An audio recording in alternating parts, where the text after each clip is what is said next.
मतदानाच्या दिवशी मतदान केंद्राच्या आवारात सरकारी कामात अडथळा आणल्याप्रकरणी नगरसेवक अविनाश बागवे यांना अटक करून जामिनावर सुटका करण्यात आली। या प्रकरणी खडक पोलीस स्टेशनचे पोलीस निरीक्षक संदीपान सावंत यांनी तक्रार दाखल केली होती। खडक पोलिसांनी अविनाश यांच्यासह विठ्ठल सोपान थोरात, दयानंद राम अडागळे, महादेव संभाजी वाघमारे, भुगप्पा धनगर, युसुफ चांद शेख यांना अटक केली होती।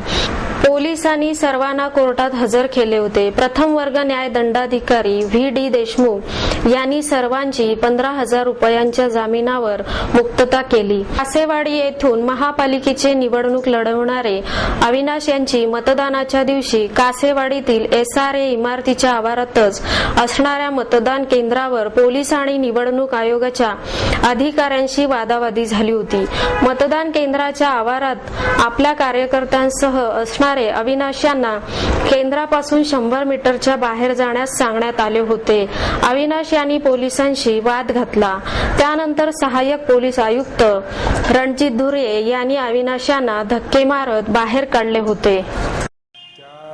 तो गुन्हा दाखल होता CR नंबर 26 आणि सेक्शन सांगतो तुम्हाला 143, 353, 506, 188 आणि लोकप्रतिनिधी कायदा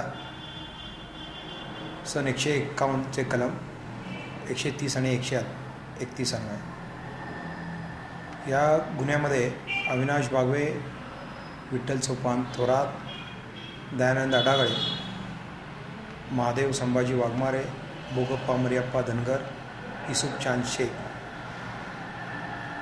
इत्यादी लोकांवर जो गुन्हा दाखल होता त्यामधले ते जे आरोपी आहेत ते आज 11 वाजता अटक केली। त्याच्यामध्ये 353 म्हणजे सरकारी कामात अडथळा आणणे आहे। मुळात जी निवडणूक प्रक्रिया सुरू झाली होती बूथपासून 100 मीटरपर्यंत कोणी त्यांच्या जे मतदानाचे जे बूथ आहेत ते ठेवू नये। तर त्या संदर्भात काही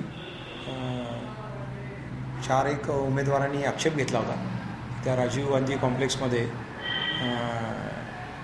काही चिठ्ठ्या वाटप होते, म्हणजे मतदारांना ज्या चिठ्ठ्या वाटप होत आहेत की त्याचा नंबर कुठे आहे आणि कुठल्या बूथवर आहे, तर ते 100 मीटरच्या बाहेर पाहिजे नियमाप्रमाणे।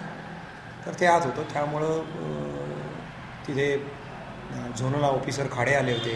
आमच्या काही पोलीस अधिकाऱ्यांनी तिथल्या कार्यकर्त्यांना आणि अविनाश बागवेंना समजून सांगितलं होतं। त्यानंतर तो गुन्हा दाखल झाला होता। त्या गुन्ह्यामध्ये हे आरोपी अटक केले।